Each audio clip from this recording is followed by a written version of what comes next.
right, Shalom. First and foremost, I want to give all praises, honor, and glory unto Yahawah, Bahasham, Yahawashi, Bahasham, Rakapadash, Rakatham.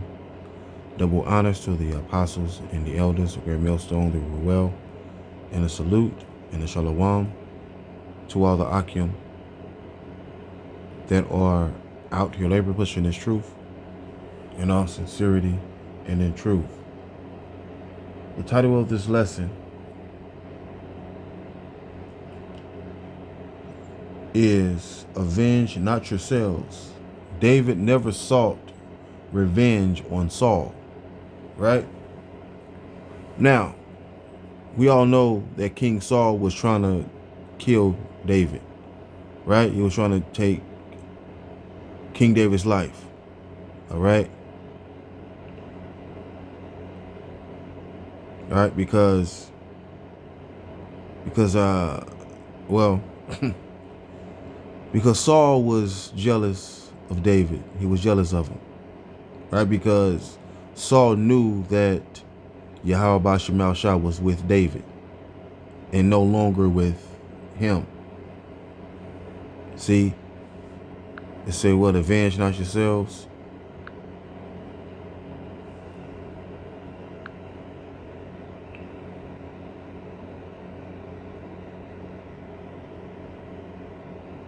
This is Romans 12 and 19. It says, dearly beloved, I'll start up. 18. If it be possible, as much as lieth in you, live peaceably with all men, right? Dearly beloved, avenge not yourselves, but rather give place unto wrath, for it is written, vengeance is mine, I will repay, saith Yahawashi, right?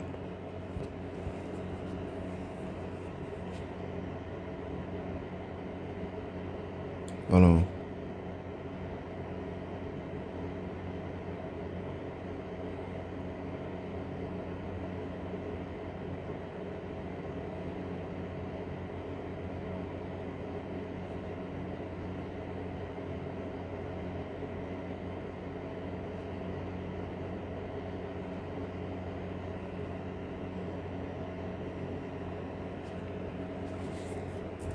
Right?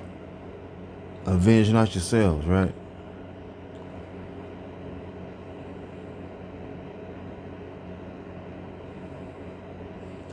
This is Leviticus.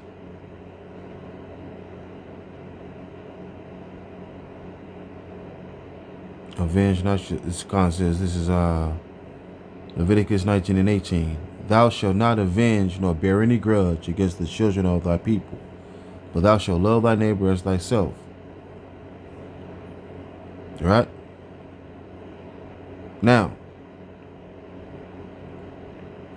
David never held a grudge against Saul.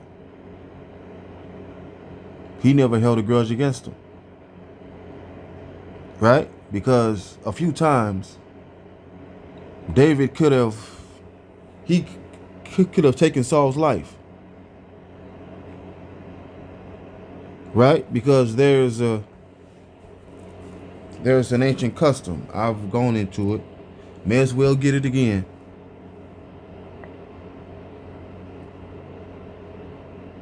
And the ancient custom is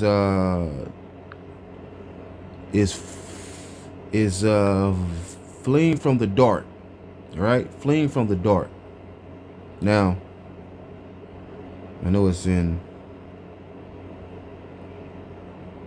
all the way down.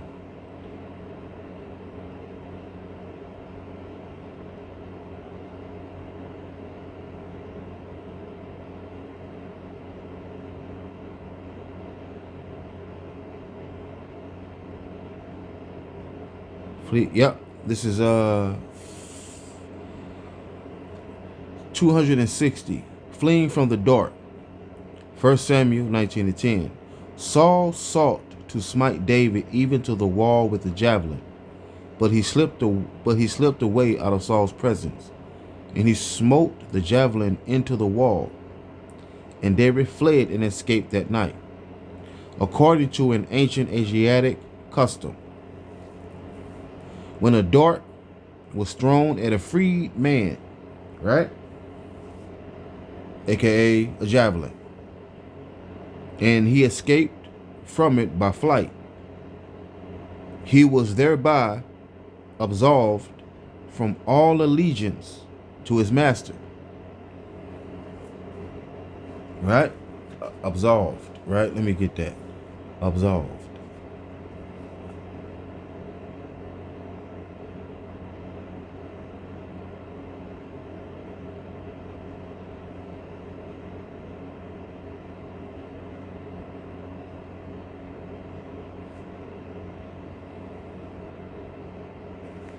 Absolved. It says to be absolved means to be formally freed from blame, guilt, sin, or irresponsibility, often by an authority like a court or priest, meaning you are cleared of guilt or released from an obligation. See, man? So David was no longer under Saul when that happened. And he could have taken Saul's life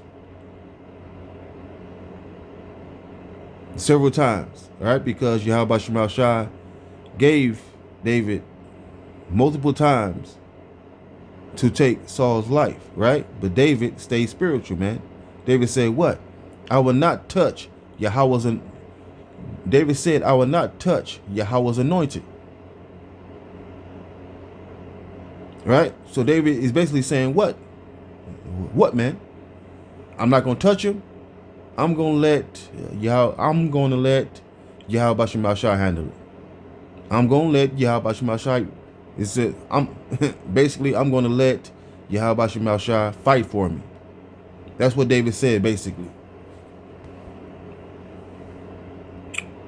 It says, thus Saul, by his murderous fury, gave complete liberty to David, whose subsequent acts of war against the king could not be considered rebellion. See, man?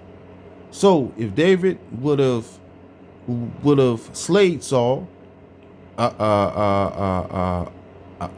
the cave, think in the cave of Adullam, right? That would not have been, David would not have been blamed for that, right? It would not have been considered rebellion because he was no longer under him. From that hour, he was no longer a subject of King Saul. See? Now, say what? Avenge not yourselves, right?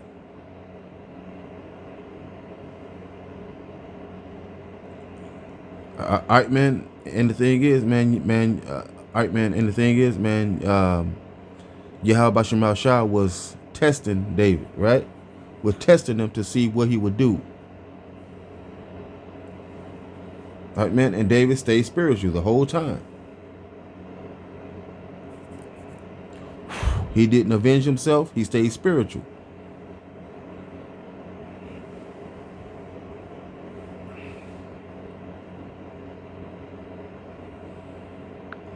Now, let's get, I was reading 1 Samuel earlier.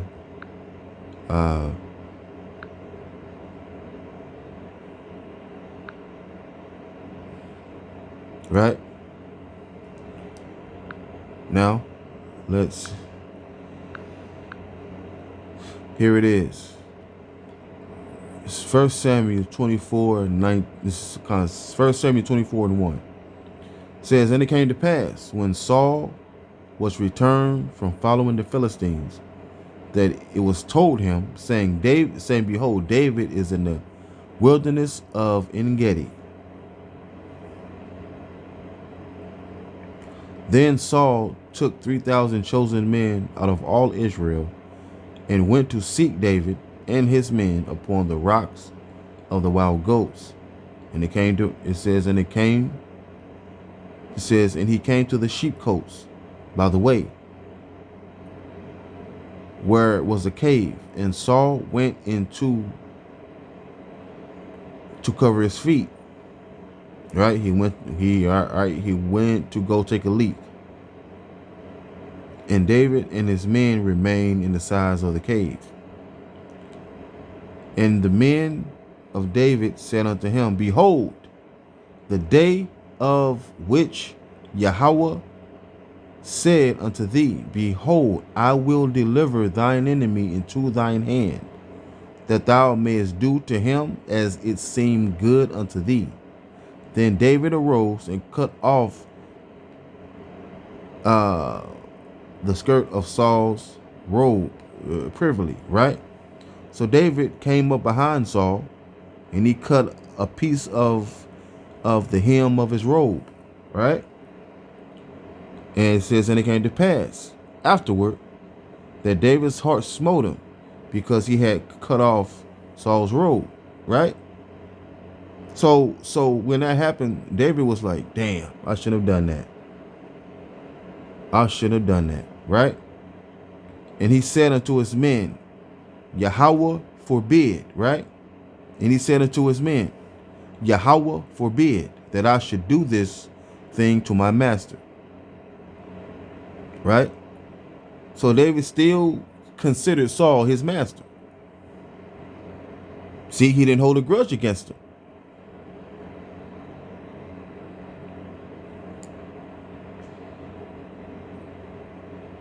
Yahawah forbid that I should do this thing to my master, Yahawah's anointed, to stretch forth mine hand against him, seeing he is the anointed of Yahawah. See?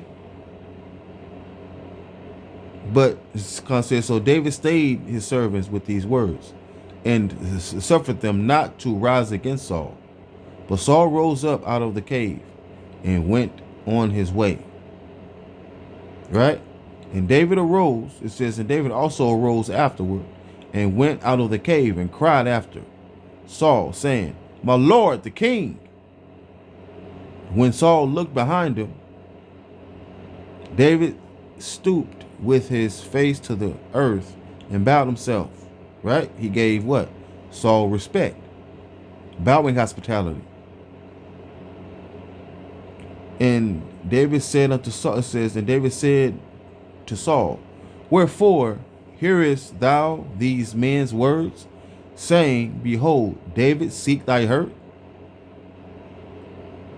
Behold, this day thine eyes have been, it says, Behold, this day thine eyes have seen how that Yahawah had delivered thee today into mine hand in the cave. And some bade me to kill thee, but mine eye spared thee. And I said, I will not put forth mine hand against Yahawah, it says, against my Lord, for he is Yahawah's anointed. See?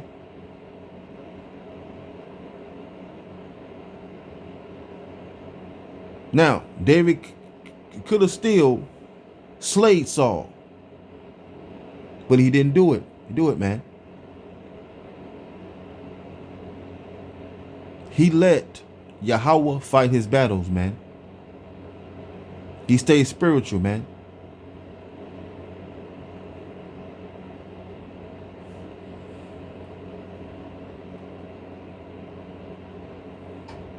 Moreover, my father, see the skirt of thy robe in my hand, for in that I cut off the skirt of thy robe, and killed thee not. Know thou and see that there is neither evil nor transgression in mine hand. And I have not sinned against thee, yet thou huntest my soul to take it.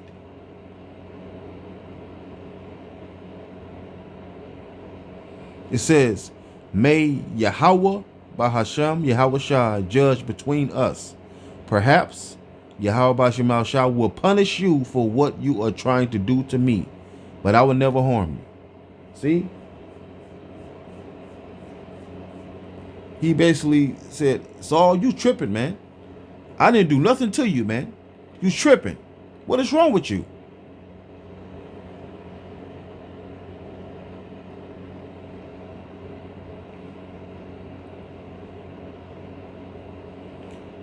Verse 13, as the old proverb says, from evil people come evil deeds. So you can be sure I will never harm you. Look at that. Look at that.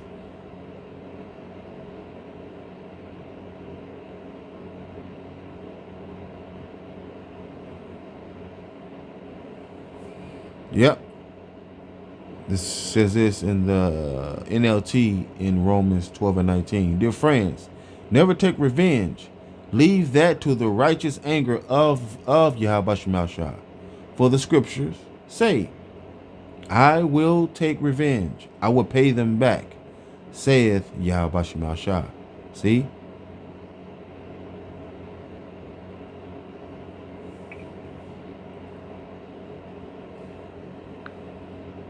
Now,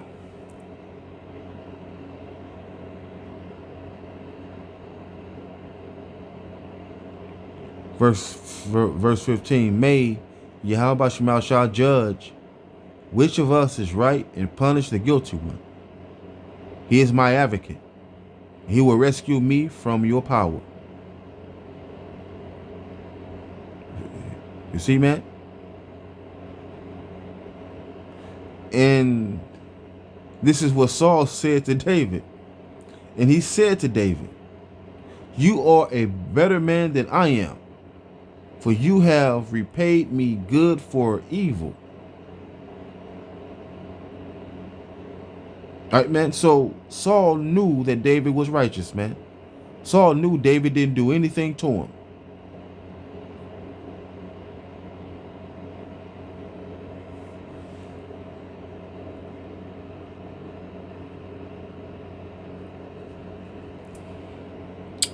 Let's see.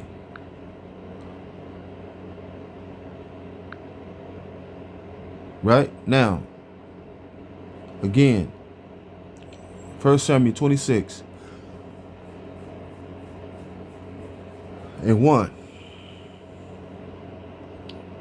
It says, David again spares Saul. It says, and the Ziphites came unto Saul to Gibeah, saying, doth not David hide himself in the hills of Hakaliah, which is before Jeshimon? Then Saul arose and went down to the wilderness of Ziph, having 3,000 chosen men of Israel with him, to seek David in the wilderness of Ziph. And Saul pitched in the hill of Hakaliah, which is before Jeshimon, by the way, but David abode in the wilderness. And he saw that Saul came after him into the wilderness. David therefore sent out spies, and understood that Saul was come in very deed. And David arose and came to the place where Saul had pitched. And David beheld the place where Saul lay, and Abner the son of Ner, the captain of the host. And Saul lay in the trench, and the people pitched round about him.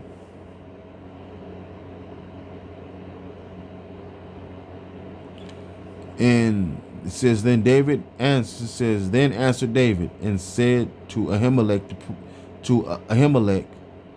the Hittite, right? And Abishai the son of Zeruiah, right? Now Ahimelech, he dwelt among the Hittites, right? And to Abishai the son of Zeruiah, the brother to Joab, saying, who will go down with me to Saul, to the camp? And Abishai said, I will go down with thee. So David and Abishai came to the people by night, and behold, Saul lay sleeping within the trench, and it says, and his spirit stuck in the ground at his bolster, right? It was right by his head. But Abner, the son of, it says, but Abner and the people lay round about him, right? Now Saul's soldiers and Abner, they should have been staying awake to protect Saul, because anything could have happened to Saul. And I'm gonna get what David said to Abner in a minute. Say, then Abishai said to David, Yahawah hath delivered thine enemy into thine hand this day. Now therefore, let me smite him, I pray thee, with the spear even to the earth at once, and I will not smite him the second time. Right? This is what Abishai said. Yahawah has surely handed your enemy over to you this time. Abishai whispered, let me pin him to the ground with one thrust of the spear. I won't need to strike twice. Right? So Abishai said, David, please let me do this. Please let me do this.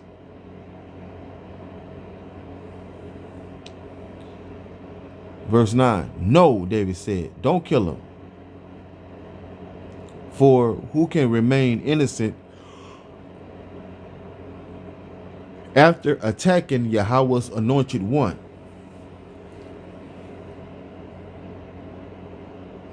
See? Once again, man, David stays spiritual, man.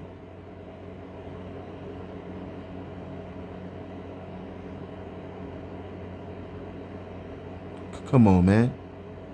Psalms 105 and 15, saying, touch not mine anointed and do my prophets no harm. Right? Now, even though Saul was going off, even though Saul was tripping, even though Saul was the paranoid and all that, he had demons on him,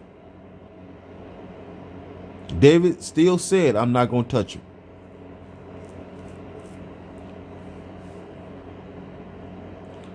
And kind of says, and it says, David said furthermore, as Yahawah liveth, Yahawah shall smite him, or his day shall come to die, or he shall descend into battle and perish.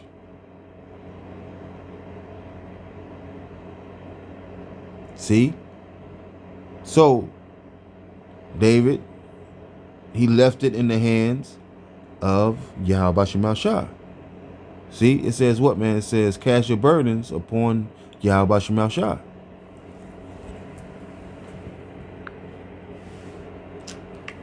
Are you serious?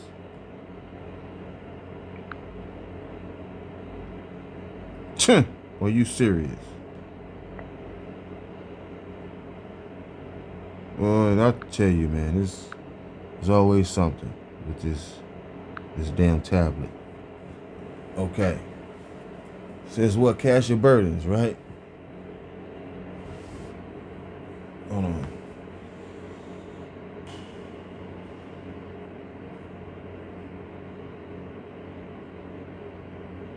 Cast your cares upon Yahawashi.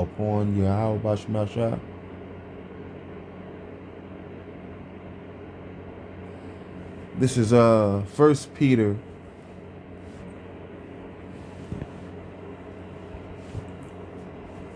5 and 7.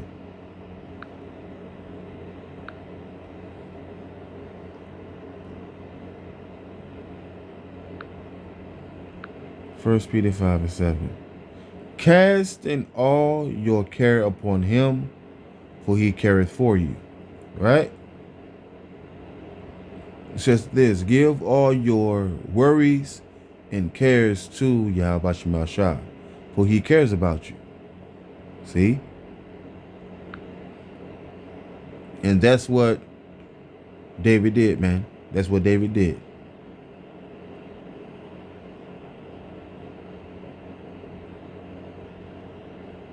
Mm-hmm.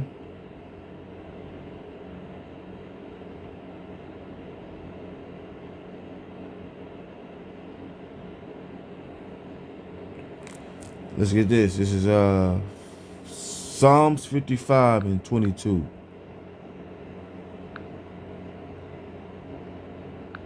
Psalms 55 and 22. It says, cast thy burden upon Yahawashi, and he shall sustain thee. He shall never suffer the righteous to be moved. Was David moved? No. Was David protected? Yes. Was David delivered from the hands of Saul? Yes.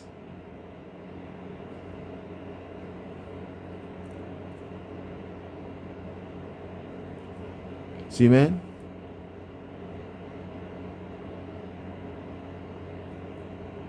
So, Jake, man, cast your worries and your burdens upon Yahawashi, man.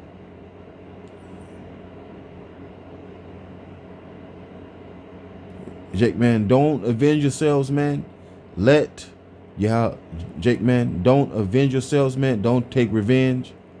Let Yahawah, Bahasham, Yahawashi fight your battles for you, man.